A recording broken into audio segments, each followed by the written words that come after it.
Imagine surviving the bloodiest war in human history. You fought across the Pacific. You watched your friends die in the sand. And after years of hell, you finally come home. The bus rolls into your hometown. You see the sign.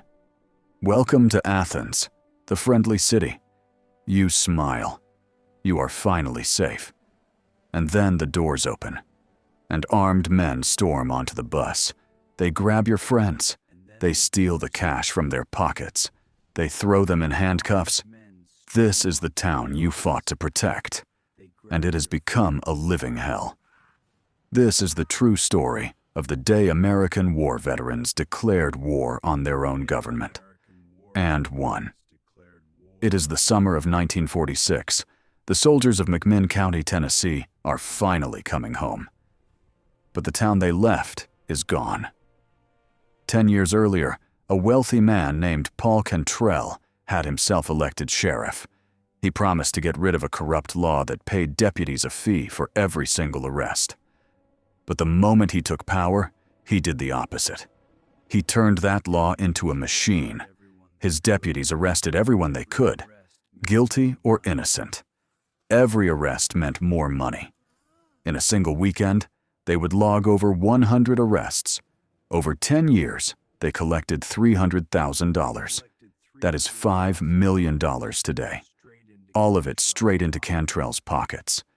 And he made sure it would never end. He rigged every election. He controlled the government, the police, the newspapers. The people of Athens were trapped. Their votes meant nothing. They had only one hope left.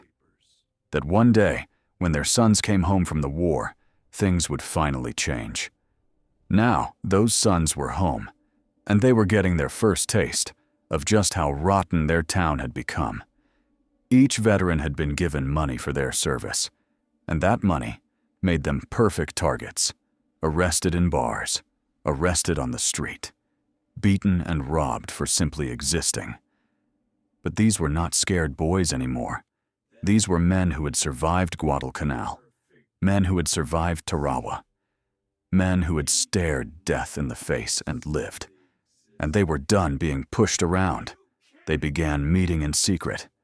And they came up with a plan. They would beat the machine at its own game. They formed a group called the GI Ticket and ran their own candidates for office.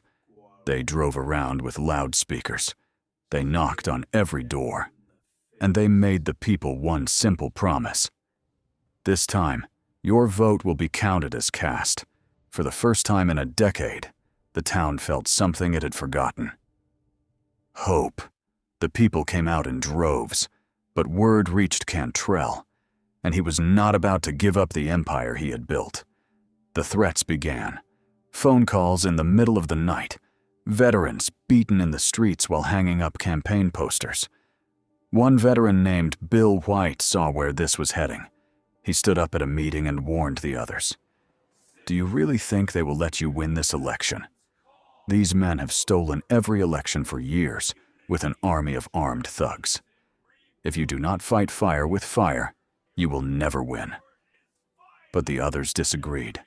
They had promised a fair election, and they believed it would happen. Bill feared the worst, and soon, every one of his fears would come true. In the days before the vote, the corrupt sheriff brought in 200 new deputies. Most were ex-convicts and criminals, and nearly all came from out of state. Election day arrives, August 1st, 1946. The 200 armed deputies fan out across the town, and the trouble starts immediately. The first veteran poll watcher is arrested at 9:30 in the morning. Then it gets worse. A black man named Tom Gillespie arrives to vote. A deputy stops him, hurls a slur at him, and tells him he cannot vote. Gillespie stands up for his rights, and the deputy beats him to the ground with brass knuckles. Terrified, Gillespie drops his ballot and runs, and the deputy draws his pistol and shoots him in the back. The veterans watch in horror. They see fake votes counted, and when they challenge them, they are beaten and arrested. As the day ends, Cantrell's men begin loading the ballot boxes into trucks, taking them to the county jail to be counted in secret, behind locked doors. The veterans realized the terrible truth. They had promised the town a fair election, and they had failed. Defeated, many went home. But a small group returned to their headquarters, and Bill White watched them slump silently into their chairs. And it made him furious. He stood up and roared, "You call yourselves G.I.S. You fought for 4 years, and you come back and let a bunch of draft dodgers who stayed home where it was safe push you around. If you do not stop this now, get your guns." The soldiers looked up, and they realized Bill had been right all along. They rushed into the night, found every veteran in town, and spread the word. "Get your guns. Meet at headquarters." Within 1 hour, the men had returned, armed and ready for war. They went to the National Guard Armory and convinced the Guard to let them in. They loaded 70 rifles and 2 submachine guns onto a truck. Then they drove to the county jail, where Cantrell and his men were secretly counting the stolen votes. They arrived at 9 at night. The jail was barricaded, guarded by 55 deputies. Bill split his men into 2 groups and surrounded the building. They shouted for Cantrell to bring out the ballot boxes. He refused, and so Bill White drew his pistol, and he fired the first shot. Instantly, every veteran opened fire. The submachine guns roared, tearing holes through the walls of the jail. The deputies tried to fire back, but against men who had survived the Pacific, their resistance was laughable. The whole town woke up, and when they saw the GIS had Cantrell trapped, they erupted in cheers. They began rioting, flipping over police cars, burning every vehicle with out-of-state plates. At 2 in the morning, an ambulance arrived.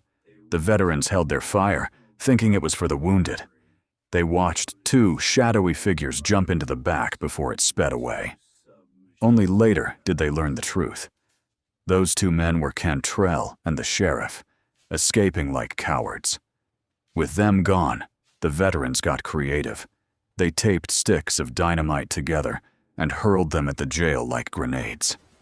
The first blast launched a deputy's car into the sky. The crowd went wild. One bundle blew a hole in the roof. Another blew the sheriff's car to pieces. By 3:30 in the morning, the deputies inside surrendered. The veterans found the rigged ballots, the fake votes that would have handed Cantrell another landslide. And when they counted the real votes, every single GI candidate had won. As dawn broke over Athens, the town felt something it had not felt in over a decade: freedom. The machine was gone. And here is the most incredible part.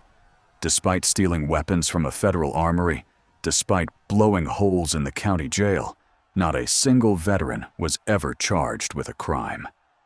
The Battle of Athens proved something timeless. A corrupt system can control the votes, the police, and the truth for years. But when ordinary people decide they have finally had enough, no amount of power can stop them. So the next time someone tells you that one person cannot fight the system, remember the veterans of Athens, Tennessee, who came home from one war and immediately won another. If you made it this far, subscribe. Because next time, we are looking at the cattle barons who tried to own an entire state, and the lone cowboy who stood in their way.